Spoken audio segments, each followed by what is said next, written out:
غیرت کی سلیب۔ یہ کہانی ہے سندھ دھرتی کی ایک لازوال محبت کی، جو سچائی، قربانی اور بے بسی کی روشن مثال بن گئی۔ یہ وہ محبت تھی جو دلوں میں بسی، مگر تقدیر کے بے رحم فیصلوں نے اسے ہمیشہ کے لیے زخم بنا دیا۔ یہ داستان صرف دو دلوں کی جدائی نہیں، بلکہ ایک ایسی محبت کی گواہی ہے جو دنیا کے ظالمانہ اصولوں کی صلیب پر لٹکا دی گئی۔ یہ سنیے سارا کی زبانی، جہاں ہر لفظ درد کی چیخ، ہر جملہ قربانی کی صدا اور ہر لمحہ بربادی کی گواہی دیتا ہے۔ وہ محبت جو سماج کے سنگدل ہاتھوں میں بے بس ہو گئی، مگر پھر بھی امر رہی، جو فنا ہو کر بھی زندہ رہی، اور جو آج بھی سندھ کی ہواؤں میں ایک سسکی کی طرح سنائی دیتی۔ یہ محبت کی لازوال داستان سارا کی زبانی سنیے۔ برسوں بعد میں اپنے گاؤں، اپنے آنگن، اپنی جنت کی دہلیز پر قدم رکھنے جا رہا تھا، بلکہ یوں کہنا زیادہ درست ہوگا کہ میں اس جنت میں واپس جا رہا تھا جہاں سے مجھے بے خطا نکال دیا گیا تھا۔ آدم علیہ السلام کو جنت سے نکالا گیا تو وہ کسی خطا کے مرتکب ہوئے تھے، مگر میں نے تو کوئی نافرمانی نہیں کی تھی، پھر کیوں مجھے دربدر کر دیا گیا؟ مجھے بے دردی سے مارا گیا، میرے کپڑے نوچ ڈالے گئے، میری عزت کو سربازار پامال کیا گیا، میرے وجود کو رسوائی کی خاک میں ملا دیا گیا۔ میرے اپنوں نے ہی میرے خلاف فیصلے سنائے، میرے ہی لوگ تماشائی بنے کھڑے رہے۔ میرا نام انور ہے اور میں سندھ کے ایک پسماندہ گاؤں کریم نگر کا رہنے والا تھا۔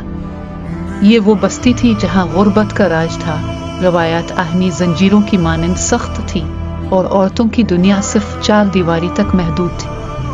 ہم 8 بہن بھائی تھے اور زندگی مسلسل جدوجہد کا نام تھی۔ کھیتوں میں پسینہ بہا کر زمین سے رزق کشید کرنا ہمارا مقدر تھا۔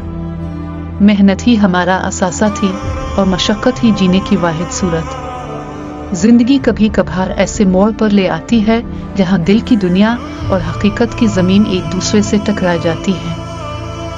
میں برسوں سے اپنی ماں کے سوا کسی سے دل نہیں لگا پایا تھا، لیکن وہ دن، وہ لمحہ میری زندگی میں ایک نیا باب لکھنے والا تھا۔ وہ دن آج بھی میری یادوں میں چمکتا ہے، جیسے کسی حسین خواب کا ادھورا منظر۔ ماں کی طبیعت اچانک بگڑ گئی تھی۔ رات بھر ان کی کراہنے کی آواز میری بے بسی پر ہتھوڑے برسا رہی تھی۔ صبح ہونے کا انتظار مشکل تھا، لیکن جب سورج نکلا، میں انہیں لے کر فوراً شہر کے سرکاری اسپتال پہنچا۔ وہاں پہلی بار میری ملاقات ڈاکٹر نورین سے ہوئی۔ وہ ایک نرم لہجے والی، شفقت سے بھرپور، سراپا مہر و محبت کی تصویر تھی۔ اس کے ہاتھوں میں جیسے شفا تھی، اس کی مسکراہٹ میں جیسے کوئی جادو تھا، اور اس کی آنکھوں میں ایک انکہی کہانی چھپی تھی۔ وہ ماں کے ساتھ اتنی نرمی سے بات کر رہی تھی کہ میں بے اختیار اسے دیکھتا ہی رہ گیا۔ وقت گزرتا گیا، ماں کا علاج مکمل ہونے کو آیا، مگر نہ جانے کیوں میرے دل کے کسی کونے میں یہ خواہش جاگ رہی تھی کہ یہ لمحے کبھی ختم نہ ہو۔ شاید میں جان بوجھ کر رکنا چاہتا تھا، شاید اس کی مسکراہٹ کو کچھ دیر اور دیکھنا چاہتا تھا، لیکن ہر کہانی کا ایک اختتام ہوتا ہے۔ علاج مکمل ہوا اور ہم گھر واپسی کے لیے اسپتال کے دروازے تک آ گئے۔ وہ بھی ہمارے ساتھ چلتی رہی، جیسے کچھ کہنا چاہتی ہو مگر کہہ نہ پا رہی ہو۔ جب میں رکشے میں بیٹھنے لگا، اچانک وہ 2 قدم آگے بڑھی۔ اس کے چہرے پر ایک عجیب سی الجھن تھی، جیسے کوئی فیصلہ کرنے کے دہانے پر کھڑی ہو۔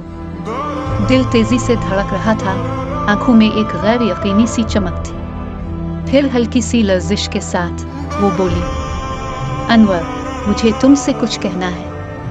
میں حیرانی سے اسے دیکھنے لگا، رکشے سے اتر کر اس کے قریب آیا۔ ہاں، بولو، کیا بات ہے؟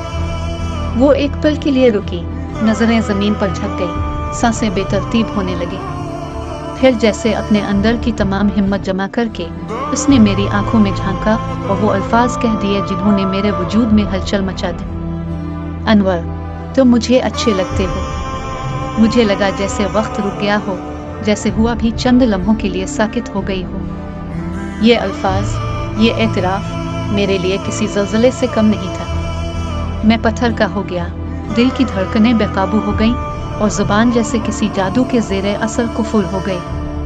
یہ محبت تھی، کوئی سراب۔ وہ میری خاموشی کو تکتی رہی، پھر تھوڑا اور قریب ہو کر آہستہ سے بولی، کیا میں تمہیں اچھی نہیں لگتی؟